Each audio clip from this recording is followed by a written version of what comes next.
ನೋಡಿ, ನಾವು ಇದೆಲ್ಲ ಬಹಿರಂಗವಾಗಿ ಮಾತಾಡೋದು ಸರಿಯಲ್ಲ. ಏನೇ ಇದ್ರೂ ನಮ್ಮ ಪಕ್ಷದ ವರಿಷ್ಠರ ಹತ್ರ ನಾವು ಏನೇನು ಸಮಸ್ಯೆಗಳಿದೆ ಹೇಳ್ಕೊಳ್ಬೇಕು. ನಾವು ಸಾರ್ವಜನಿಕವಾಗಿ ಚರ್ಚೆ ಮಾಡೋದರಲ್ಲಿ ಯಾವ ಅರ್ಥ ಇಲ್ಲ. ಯಾಕೆ ಈ ಎಲ್ಲ ವಿಷಯಗಳೇನಿದೆ ಅದು ಎಲ್ಲಿ ಯಾವ ಹಂತದಲ್ಲಿ ಮಾತಾಡ್ಬೇಕು ಅಲ್ಲಿ ಮಾತಾಡ್ಬೇಕು. ಅದರಿಂದ ನಮ್ಮ ಮುಖಂಡರು ಕೂಡ ಈಗಾಗಲೇ ಖರ್ಗೆ ಸಾಹೇಬರು ಹೇಳಿದ್ದಾರೆ, ಈ ಥರ ಚರ್ಚೆಗಳು ಮಾಡಬೇಡಿ ಅಂತ. ಆದ್ರೂ ಈ ಥರ ಚರ್ಚೆಗಳು ಆಗ್ತಾ ಇರುವಂಥದ್ದು ಸರಿಯಲ್ಲ. ಇದೆಲ್ಲ ಆಕ್ಚುಲಿ ನಮ್ಮಲ್ಲಿ ಏನು ಅಂಥ ಸಮಸ್ಯೆ ಏನಿಲ್ಲ, ಎಲ್ಲರೂ ನಾವು ಒಂದಾಗೆ ಇದ್ದೀವಿ. ಅದು ಕೆಲವು ಸಣ್ಣ ಪುಟ್ಟ ಒಂದು ಪ್ರತಿಷ್ಠೆಯ ವಿಚಾರಗಳಾಗಿದೆ ಹೊರತು ಬೇರೆ ಇನ್ನೇನೋ ದೊಡ್ಡ ಸಮಸ್ಯೆ ಏನಿಲ್ಲ. ಬಿಸಿಸಿ ಹೆಸರನ್ನ ಉರುಳಿಕೆ ಮಾಡ್ಕೊತಿದ್ದಾರೆ, ಅದೇ ಈ ತರ ಈ ಒಂದು ಪ್ರತಿಷ್ಠೆಯ ಮಾತುಗಳಾಗೋಗಿದೆ. ಅದಕ್ಕೆ ಎಲ್ಲೊಂದ್ ಕಡೆ ಕೂತು ಸರಿಪಡಿಸ್ಕೊಂಡ್ಬಿಟ್ರೆ ಒಳ್ಳೇದಂತ ನಂಗೆ ಅನ್ಸುತ್ತೆ. ಇಲ್ಲದೆ ಹೋದ್ರೆ ಇದೆಲ್ಲ ಸಾರ್ವಜನಿಕವಾಗಿ ಮಾತಾಡ್ಕೊಂಡು ಏನು ಆಗುವಂಥದ್ದು ಏನಿಲ್ಲ. ಯಾರು ನೋಡಿ, ಇವೆಲ್ಲ ನಾವು ಚರ್ಚೆ ಈಗ CM ಅವ್ರು ಇದ್ದಾಗ CM ಅವ್ರನ್ನ ತೆಗಿಬೇಕು ಅಂತ ಯಾರು ಹೇಳ್ತಾ ಇದ್ದಾರೆ? ಯಾರು ಹೇಳ್ತಾ ಇಲ್ಲ. CM ಬದಲಾವಣೆ ಆಗ್ಬೇಕು ಅಂತ ಯಾರು ಹೇಳ್ತಾ ಇಲ್ಲ. ಸೊ ಅದ್ರ ಅವಶ್ಯಕತೆನೂ ಆ ಚರ್ಚೆನೇ ಆಗ್ಬಾರ್ದು. ಒಳ್ಳೆ ಆಡಳಿತ ಕೊಡ್ತಾ ಇದ್ದಾರೆ, ಆಡಳಿತ ಕೊಡ್ತಾ ಇದೀವಿ. ಇನ್ನೂ ಒಳ್ಳೊಳ್ಳೆ ಕಾರ್ಯಕ್ರಮ ಎಲ್ಲವೂ ಎಲ್ಲೆಲ್ಲೋ ಏನೋ ನೋಡಿ, ರಾಜಕೀಯ ಕ್ಷೇತ್ರಕ್ಕೆ ಸ್ವಲ್ಪ ಇವೆಲ್ಲ ಇದ್ದೇ ಇರ್ತದೆ ಅಲ್ವಾ? ಎಲ್ರಿಗೂ ಆಸೆ ಆಕಾಂಕ್ಷೆಗಳು ಇದ್ದೇ ಇರ್ತದೆ, ಅದು ರಾಜಕೀಯ. ಆದ್ರೆ ಎಲ್ಲ ಇತಿಮಿತಿಯಲ್ಲಿ ಇರ್ಬೇಕಷ್ಟೇ. ಎಲ್ಲಿ ಯಾವ ಚೌಕಟ್ಟಿನಲ್ಲಿ ಏನಂತ ಇಲ್ಲ ನನಗೆ ಆದ್ರೆ ಆ CM ಸ್ಥಾನ ಸಿಗುವಂಥದ್ದು ಏನಿದೆ ಅದು ಬೇರೆ ಹಲವಾರು ರೀತಿಯಾದಂತ ಒಂದು ಕಾರಣಗಳಿಂದ CM ಆಗುವಂಥದ್ದು. ಸಾಮರ್ಥ್ಯ ಬಹಳಷ್ಟು ಜನರಿಗೆ ಇರ್ತದೆ, ಆದ್ರೆ ಅಲ್ಲಿ ಹೋಗಿ ಕೂತ್ಕೊಳ್ತಕ್ಕಂಥದ್ದಕ್ಕೆ ಅವಕಾಶ ಸಿಗ್ಬೇಕಲ್ಲ. ಒಬ್ಬರೇ ಆಗುತ್ತಾನೆ, 30 ಜನ ಮಂತ್ರಿಗಳಾಗ್ಬೋದು, CM ಆಗೋರು ಒಬ್ಬರೇ.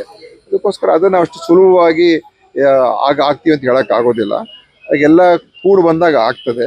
ಅದರಿಂದ ನಾನು ಹೇಳುವಂಥದ್ದು ಇಷ್ಟೇ, ಈಗ ಒಬ್ರು CM ಇದ್ದಾಗ ಇನ್ನೊಬ್ರು CM ಆಗೋದ್ ಬಗ್ಗೆ ಮಾತಾಡೋದು ಅನಾವಶ್ಯಕ. ಸಂಪುಟ ಪುನರ್ರಚನೆ ಬಗ್ಗೆ ಅದು ಅವರೆಲ್ಲ ಇನ್ನು ಹೈಕಮಾಂಡ್ ತೀರ್ಮಾನಗಳು ಮಾಡ್ತಾರೆ. ಅಲ್ಲಿ ಒಂದ್ ಕಡೆ ವಿರೋಧ ಪಕ್ಷದವರು 2-3 ಬಣ ಮಾಡ್ಕೊಂಡಿದ್ದಾರೆ. ನೋಡಿ, ನಮ್ಮಲ್ಲಿ ಬಣಗಳೇನಿಲ್ಲ. ನೋಡಿ, ನಾನು ಹೇಳಿದ ಕೆಲವು ಪ್ರತಿಷ್ಠೆಗಳಿದೆ ಹೊರತು ಬಣ ಅಂತೂ ಏನಿಲ್ಲ. BJP ಪಕ್ಷದಲ್ಲಿರುವಂಥದ್ದು ಬೇರೆ, ಅಲ್ಲಿ ಅದು ಪ್ರತಿಷ್ಠೆ ಮತ್ತು ಒಂದು ಭಿನ್ನಾಭಿಪ್ರಾಯಗಳಲ್ಲ, ಅಲ್ಲಿ ಸಂಪೂರ್ಣವಾದಂತ ಬಿರುಕದು ಆಯ್ತಾ. ಮತ್ತು ಒಬ್ರಿಗೆ ಒಬ್ರು ಯಾವ ರೀತಿಯಾಗಿ ಮಾತಾಡಿದ್ದಾರೆ ಅದ್ರ ಬಗ್ಗೆ ನಾವು ಹೋಲಿಕೆನೆ ಮಾಡಕ್ಕಾಗಲ್ಲ. ಅದು ಅವರಲ್ಲಾಗಿ ಇರುವಂತ ರಾಜಕಾರಣ ಬೇರೆ. ನಮ್ಮಲ್ಲಿ ಎಲ್ಲ ಚೆನ್ನಾಗಿದ್ದೀವಿ, ಶಾಸಕರು ಕಾರ್ಯಕರ್ತರು ಎಲ್ಲರೂ ಕೂಡ ಏನು ವೈಮನಸ್ಸದಲ್ಲ ಏನಿಲ್ಲ. ಈ ಕೆಲವು ವಿಷಯದಲ್ಲಿ ಮಾತ್ರ ಸ್ವಲ್ಪ ಪ್ರತಿಷ್ಠೆ ಇಟ್ಕೊಂಡು ಏನನ್ನೋ ಮಾತಾಡ್ತಾ ಇದ್ದಾರೆ. ಅದನ್ನು ಕೂಡ ಮಾಡಬಾರ್ದು ನಾನು ಹೇಳುವಂಥದ್ದು. ಆರೋಗ್ಯಕರವಾಗಿದೆ. ಯಾಕೆಂದ್ರೆ ರಾಜಕಾರಣದಲ್ಲಿ ನೋಡಿ, ಪ್ರತಿಯೊಬ್ಬರು ಒಂದರಲ್ಲೂ ಕೂಡ ಏನಾದ್ರೂ ಒಂದು ಇದ್ದೇ ಇರ್ತದೆ. ರಾಜಕೀಯದಲ್ಲಿ ಇಲ್ಲದೆ ಹೋದ್ರೆ ಮತ್ತೆ ಇನ್ನೆಲ್ಲಿರ್ಬೇಕಿದು? ಇದೆಲ್ಲ ಇದ್ರೇನೆ ರಾಜಕಾರಣ. ಆದ್ರೆ ಅದನ್ನ ಒಂದು ಸೀಮಿತವಾಗಿರ್ಬೇಕಷ್ಟೇ. ಅದನ್ನ ಖಂಡಿತ ನಮ್ಮ ವರಿಷ್ಠರು ಅದನ್ನ ಒಂದು ಒಳ್ಳೆ ರೀತಿಗೆ ತೀರ್ಮಾನ ಮಾಡ್ತಂತ ನಾನು ಅನ್ಕೊಂಡಿದ್ದೀನಿ. ಭೇಟಿ ಆಗ್ಬೇಕು. ಮತ್ತೆ ನಮ್ಮ ಅಧ್ಯಕ್ಷರಿಗೆ ನಾವು ಹೋಗಿದ್ದು, ನಾವು ಹೋದಾಗ ನಿಮ್ಗೆ ಹೇಳೋದಿಲ್ಲ, ಅವ್ರು ಹೋದಾಗ ಹೇಳ್ತೀರಾ ಅಷ್ಟೇ. ನೀವು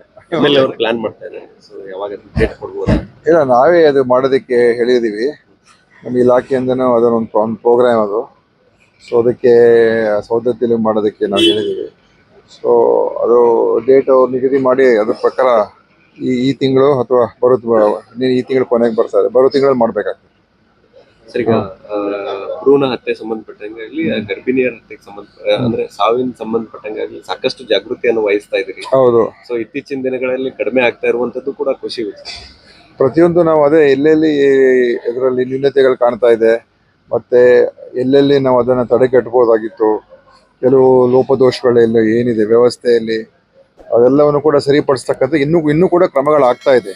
ಇನ್ನೂ ಪೂರ್ತಿಯಾಗಿ ಆಗಿಲ್ಲ. ಆದರೆ ಖಂಡಿತವಾಗಿ ಅದ್ರ ಬಗ್ಗೆ ಎಚ್ಚರಿಕೆ ಮತ್ತು ಜಾಗೃತಿ ಮತ್ತು ಎಲ್ಲ ಜವಾಬ್ದಾರಿ ಎಲ್ಲವನ್ನು ಕೂಡ ನಾವು ಹೆಚ್ಚು ಮಾಡೋದಕ್ಕೆ ಪ್ರಯತ್ನ ಮಾಡಿದ್ದೇವೆ. ಮತ್ತು ಪ್ರತಿಯೊಂದು ಸಾವನ್ನು ಕೂಡ ಬಹಳ ಎಲ್ಲೆಲ್ಲಿ ಘಟನೆಗಳಾದಾಗ ಯಾಕಾಯಿತು, ಏನಾಯಿತು, ಅಲ್ಲಿ ಹೇಗೆ ಅದನ್ನು ನಾವು ಕಂಟ್ರೋಲ್ ಮಾಡ್ಬೋದಾಗಿತ್ತು, ಇದೆಲ್ಲವನ್ನು ಕೂಡ ನಾವು ಗಮನ ಕೊಡ್ತಾ ಇದ್ದೀವಿ.